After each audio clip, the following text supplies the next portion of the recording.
आपने कल संस्कृत व्याकरण के बारे में देखा। संस्कृत व्याकरण में आपने पढ़ा पिछले वीडियो में कि वर्ण किसे कहते हैं, व्याकरण किसे कहते हैं, वर्ण में कि कितने भेद होते हैं, वर्ण के भेद होते हैं जो भेद तो स्वर वर्ण और व्यंजन वर्ण। तो स्वर वर्ण कितने प्रकार के होते हैं, तो कल बताया था हमने कि स्वर वर्ण भी दो प्रकार के होते हैं, एक ह्रस्व स्वर और एक दीर्घ स्वर।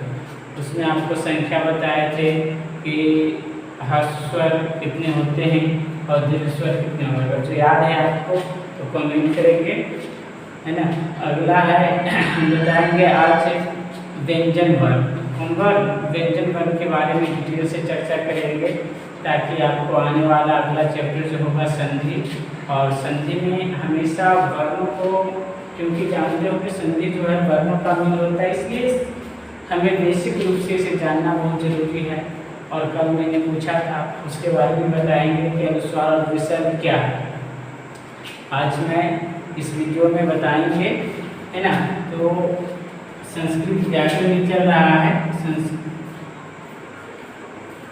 संस्कृत व्याकरण। संस्कृत व्याकरण में आपको हम बताए। अब आगे चलते हैं आपको लेकर कि संस्कृत व्याकरण अब संस्कृत में क्यों नहीं बताया। तो आपको आसानी के लिए, आसानी से समझने के लिए हम इसका प्रयोग करते हैं कि अब संस्कृत में ज़्यादातर जो प्रश्न पूछे जाते हैं हिंदी में पूछे जाते हैं, इसलिए हिंदी में समझने में बहुत बेहतर ढंग से आप समझ सकते हैं। तो संस्कृत व्याकरण में हम चलेंगे कि अब कल बता चुके थे कि स्वर। आज हम बताएंगे व्यंजन वर्ण विचार में बताएंगे व्यंजन वर्ण। व्यंजन वर्ण किसे कहते हैं, तो लिखेंगे जिस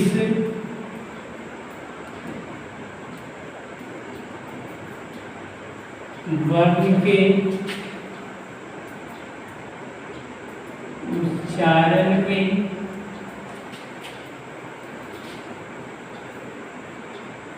स्वर वर्ण की सहायता ली जाए। स्वर वर्ण की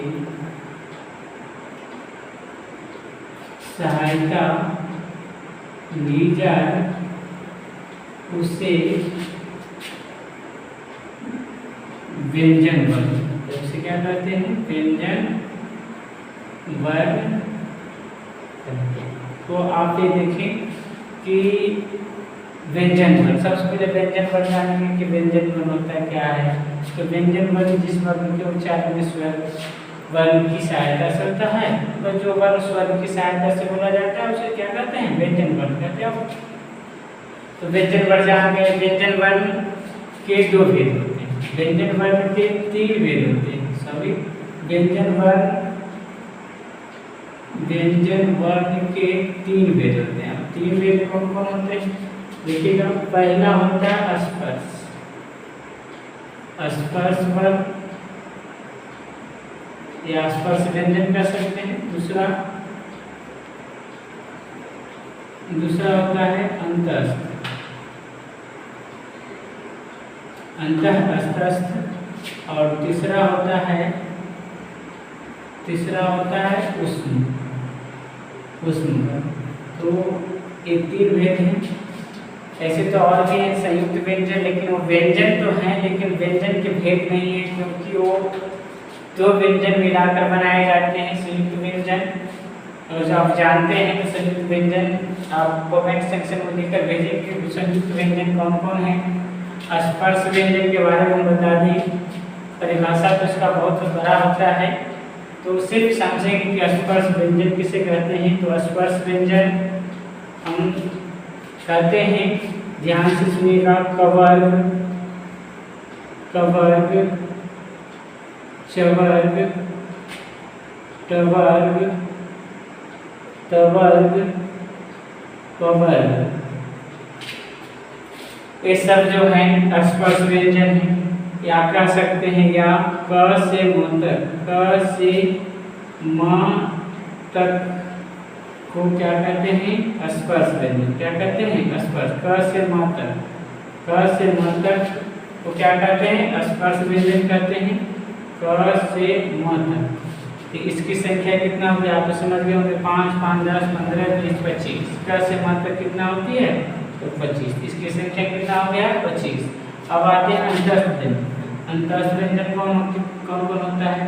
तो अंतस्थ व्यंजन यानी का य, र, ल, व। अब आपको साफ साफ पता चला है कि इसकी संख्या कितना है। तो याद रखना है कि अंतस्थ व्यंजन है कौन। तो य, र, ल, व सिंपल है। अभी लग रहा होगा कि बहुत सिंपल है, लेकिन जब बाद में हम इससे कंफ्यूज हो जाते हैं कि य, र, ल, व क्या है, अंतस्थ व्यंजन है या उसमें व्यंजन है, और जब एग्जाम में पूछते हैं तो हमें पता नहीं चलता है। उसमें सिर्फ पूछ देता है कि वह कौन सा वर्ण है, अंतस्थ है कि उसमें है कि स्पर्श है कि स्वर है। तो हमें ध्यान से पढ़ना है, य, र, ल, व, और बारीकी से पढ़ना है। एक एक पॉइंट को देखेंगे।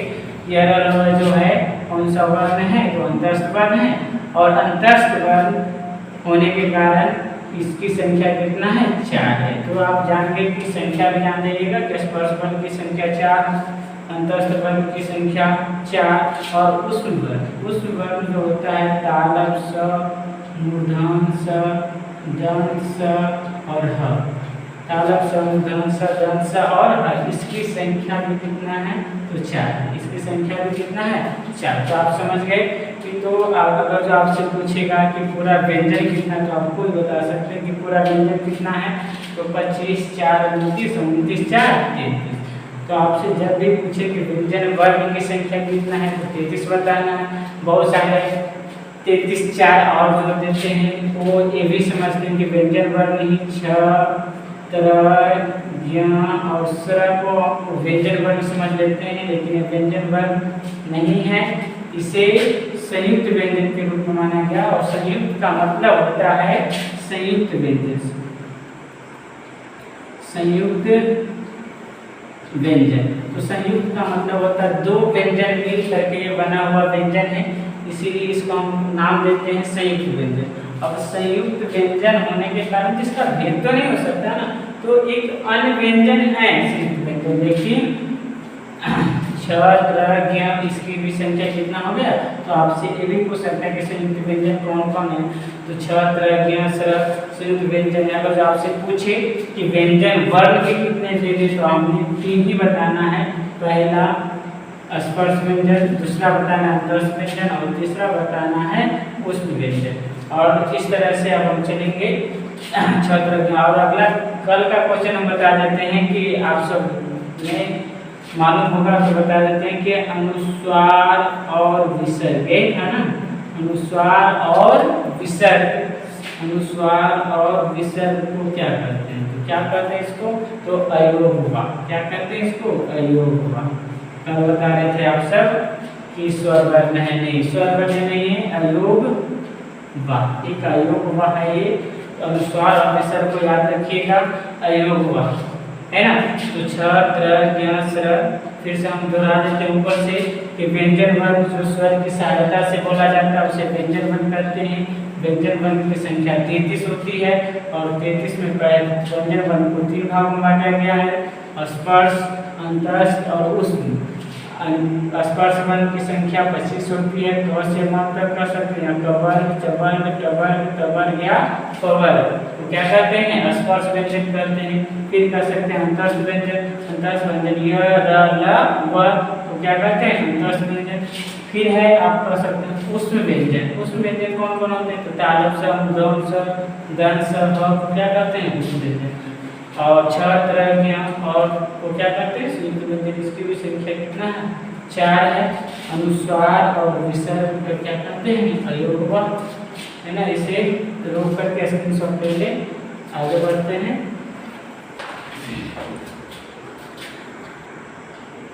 अब इसके आगे हम चलेंगे उच्चारण स्थान। इसे एक पॉइंट छूट गया, वर्णमाला बता देंगे। वर्णमाला क्या होते हैं आप जानते होंगे तो कमेंट करके बताइएगा, है ना।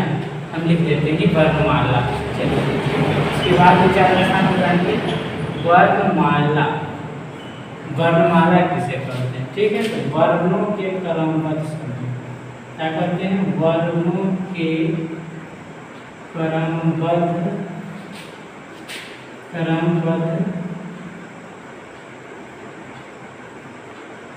समूह को वर्णमाला कहते हैं। समझ में आ गया? इसमें मैं तो समझिएगा वर्णों के क्रमबद्ध लगातार, जैसे कि क्रमबद्ध करने का मतलब ऐसे एक माला होता है, एक के बाद एक, एक के बाद एक, एक के बाद एक, एक के बाद एक, एक के बाद एक के बाद एक, एक तब जाकर क्या बनता है, एक माला बनती है। मतलब लगातार, ऐसा नहीं ये माला नहीं है, देखो जिसको हम कहते हैं कि ये माला है तो नहीं है, ये भी तो है लेकिन क्रमबद्ध नहीं है। एक क्रमबद्ध नहीं हुआ, एक क्रमबद्ध हुआ तो लगातार, जब लगातार रहेगा तो क्या कहलाएगा, क्रमबद्ध। और जब क्रमबद्ध रहते हैं शब्द वर्ण रहते हैं क्रमबद्ध में, तो यही कहा क्रमबद्ध समूह को क्या कहते हैं, वर्णों के क्रमबद्ध समूह को वर्णमाला कहते हैं। इसमें हम बता देते हैं शॉर्टकट में अभी जो बताएं, जिससे हम लिख सकते हैं क्या वर्णमाला। तो वर्णमाला में कितना होते हैं, पूरा होते हैं 52। वर्णमाला में कितने होते हैं, पूरा 52। वर्णमाला की संख्या पूरा 54 है। संस्कृत में कितना है, 54। इसमें पहला स्वर ले सकते हैं, तो पूरा स्वर जो है इसकी संख्या कितना हो गया, अब बता सकते हैं, इसकी संख्या 13। फिर आ गया और स्पर्श, स्पर्श अभी बताए थे, बताओ इसकी संख्या कितना हो गया, स्पर्श हो गया। स्पर्श वर्ण बता देते हैं कि इसकी संख्या हो गया 25। और उसके बाद अंतस्थ, अंतस्थ वर्ण है, अंतस्थ वर्ण इसमें कितने आते हैं, तो इसमें 4 आते हैं। उष्ण, उष्ण वर्ण कौन आते हैं, उष्ण वर्ण आ जाते हैं 4, ये भी 4 हो गए। संयुक्त वर्ण, संयुक्त वर्ण भी कितने हैं, तो 4 हैं, है ना। अयोग वा, अयोग वा कितने हैं, तो ये भी 2 हो गए। और उसके बाद अयोग वा कितने हो गए, 4, 8, 12, 12 2 14 और 14 और 13, 8, 4, 8, 12, 12 2 14, 13 2 26, 27 और 27 और 25, 5, 12, 14, 4, 52 ही होते हैं। कितने होते हैं, 52। तो हिंदी में 2 होते हैं, हिंदी में 2 और बढ़ जाते हैं। अन्य वर्ग में हिंदी के अन्य वर्ग होते हैं जिसको हम कहते हैं ढ, और क्या कहते हैं, और ह कहते हैं। तो ये नहीं इसमें होता है, इसमें बस यही स्वर वर्ण के 13 संख्या, स्पर्श 25, अंतस्थ 4 और उसमें वर्ण कितना है, 4 है। संयुक्त वर्ण भी 4 है। और अयोग वा जो आपको बताएं अनुस्वार और विसर्ग यहाँ पे वर्णमाला में दिए जाते हैं। इसको ये सब मिलाकर कितने हो गए, सब मिलाकर आप देख सकते हैं कि सब मिलाकर जो है पूरे कितना कह सकते हैं, 52। तो कितने वर्ण, अगर वो पूछेगा वर्णमाला में कितने वर्ण होते हैं, तो 52 होते हैं। चलिए अब इसके बाद हम चलते हैं, अगर उसको 2 करते हैं स्क्रीनशॉट ले सकते हैं, याद भी रह सकता है कि कितनी कितनी संख्या है। फिर आगे देखते हैं, आगे हम चलते हैं उच्चारण स्थान में। बता रहे थे कि उच्चारण स्थान, उच्चारण स्थान का मतलब क्या होता है, उच्चारण स्थान। उच्चारण स्थान कहते हैं वह वर्ग जो जिस स्थान से बोला जाता है उसे उच्चारण स्थान कहते हैं। मतलब जब हम उसे बोलते हैं तो जहाँ स्पर्श करने में जहाँ वह स्पर्श करती है, जिस स्थान को वह स्पर्श करती है उस स्थान को, उस वर्ग का उच्चारण स्थान कहा जाता है। तो उच्चारण स्थान भी देख लेते हैं। तो उच्चारण स्थान में पहला आता है कंठ, मतलब कंठ से कौन कौन बोला जाता है, तो कंठ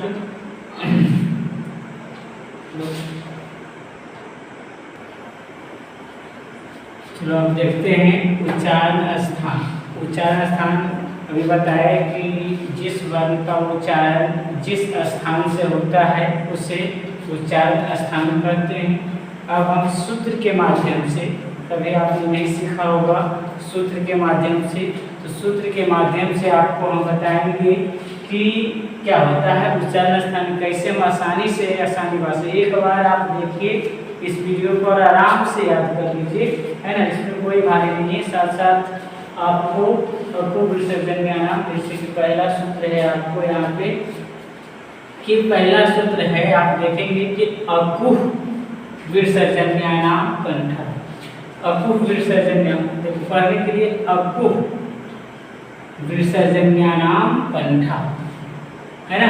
तो अकुह मतलब हुआ अ या आ मतलब हुआ दो शब्द लेना अ या आ, कु का मतलब हुआ कवर, ह का मतलब हुआ विषय। तो कितना आसान है ना। यहाँ से सूत्र से ही पता चलेगा अ का मतलब या, उ का मतलब कवर और ह का मतलब विषय। तो ये सभी का जो उच्चारण स्थान है कहाँ पे है, कंठ। अगर जो आपसे पूछा जाए कि आया ये मिला अ का उच्चारण स्थान क्या है, तो कंठ है। आ का उच्चारण स्थान क्या है, तो कवर, क ग अंग का उच्चारण स्थान क्या है, तो कंठ है। दूसरा सूत्र हम देखेंगे, आप सीख गए अकुह विसर्जन नाम कंठ। दूसरा है इचु असानाम तालु। इचु असानाम तालु तो कितना सिंपल है। ई का मतलब हर्षई याद रखें, चू का मतलब चवर, या का मतलब या, और तालब स का मतलब तालब स। तो ये चार हर्षई गिर गई, चवर, या और तालब स, और क्या तालब स का उच्चारण स्थान क्या है, तालब। अगला है ऋतु, ऋतु रसानाम मूर्धा, ऋतु रसानाम मूर्धा। तो री मतलब हर्षई और दीर्घई, टू मतलब डबर, र मतलब र, और मूर्धन स मतलब मूर्धन स। तो एक बार सूत्र याद कर लीजिए और कभी नहीं भूलिए। तो सूत्र याद कर लीजिए कि ऋतु रसानाम क्या होता है, तो ऋतु, तो री से हुआ री, और टू से हुआ टबर, और र से हुआ र, और स से हुआ स। तो ऋतु रसानाम, ऋतु रसानाम मूर्धन उच्चारण स्थान आसानी से याद हो जाएगा। सिर्फ आप सूत्र याद रखिए, नहीं तो भूल जाइएगा कि कौन कहाँ पे है। तो इसलिए सूत्र याद रखेंगे, आसानी से हम याद हो जाएगा कि री का मतलब री, और टू मतलब टबर, टबर में जितने भी आते हैं, और र और स का उच्चारण स्थान क्या होता है, मूर्धा होता है। अगला चलेंगे, इसका है नाम ऋतु, लिरी है ऋतु लसाना दंता।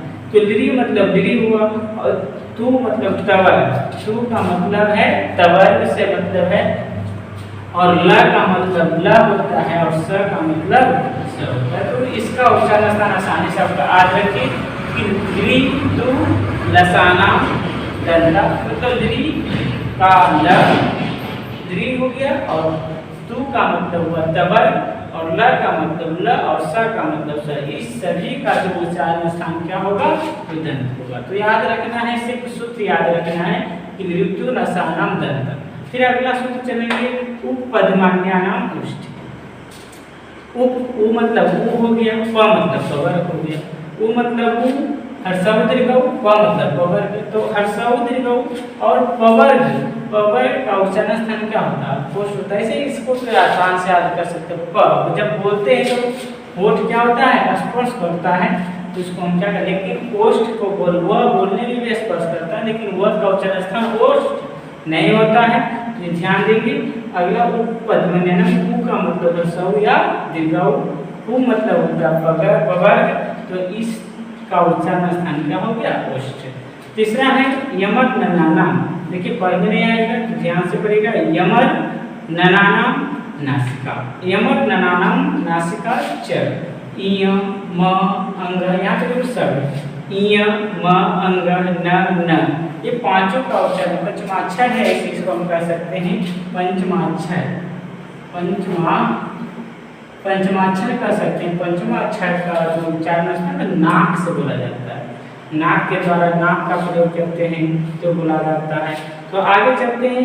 ए देखो, तो यहाँ पे ए है, ए का मतलब एक पाए, और ऐ का मतलब दो पाए। एक पाए ऐ, और ए और ऐ का उच्चारण स्थान दो को मिलकर होता है एक कंठ और एक तालु। इसको याद रखना है क्योंकि ये डबल दोनों मिलकर बोलते हैं ए और ऐ, तो कंठ और तालु। यहाँ से याद रखिएगा ए देखो।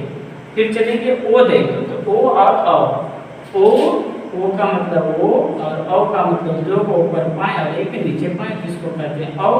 तब ओ और औ का उच्चारण स्थान क्या हो गया? कंठ ओष्ठ। आगे चलेंगे वकारस्य। एक इसमें सिंपल है और सबसे ज्यादा पूछा जाता है, सबसे ज्यादा एक पूछा जाता है, इसमें डबल स्टार मार लेंगे क्योंकि ये तीनों जो है सबसे ज्यादा पूछे जाते हैं। और एक ह पूछे जाते हैं जो कि इसमें हम नहीं लिखे, ह छूट गया है। ह भी बहुत ज्यादा पूछा जाता है क्योंकि सब इधर है, ह और ऊपर है, तो ह का उच्चारण स्थान याद रखिएगा कंठ होता है और उसमें छूट गया था। अपूर्व विसर्जन में ह देखिए था यहाँ पे, से छूट गया। चलिए आगे देखिएगा वकारस्य दंत ओष्ठ। तो वकारस्य तो व का उच्चारण स्थान वकारस्य दंत ओष्ठ। तो वकारस्य आज देखिएगा वकारस्य दंत ओष्ठ, एक बार में पता चल जाएगा कि दंत और ओष्ठ होगा, तो दंत और ओष्ठ होगा। सूत्र याद कर लीजिए कंठस्थ के वकारस्य। एक बार फिर से सूत्र हम बोल देते हैं अगर जो याद करना है तो। अपूर्व विसर्जन नाम कंठ ऋचु असानम चालू ऋतु रसानम मूर्धा ऋतु रसानम दंता उपपदमान्या नाम ओष्ठ यमक नाम नासिकम ए दैतो कंठचालू ओ दैतो कंठोष्ठम वकारस्य दंतोष्ठ। इस तरह से याद कर सकते हैं। नहीं तो आप एक और बात है, आप यहाँ से याद कर सकते हैं, इसको कहते हैं तालब स। क्या याद करने का तरीका है? इसको कहते हैं तालब स। तो तालब मतलब तालू से बुलाएगा। किससे बुलाएगा? तालू से। इसको कहते हैं मूर्धांश। आप जानते हो इसको क्या कहते हैं? मूर्धांश। तो मतलब मूर्धा से बुलाएगा। तो मूर्धा जितने भी शब्द हैं सब कहाँ से बुलाएगा? मूर्धांश। इसको क्या कहेंगे? दंश। तो दांत से बुलाएगा, दांत से बुला गया। तो इस तरह से याद के रख सकते हैं कि तालुस तो किस में आता है? चवर्ग में आता है तालुस। तो 2 नंबर पर से तालुस मूर्धन्स दंश।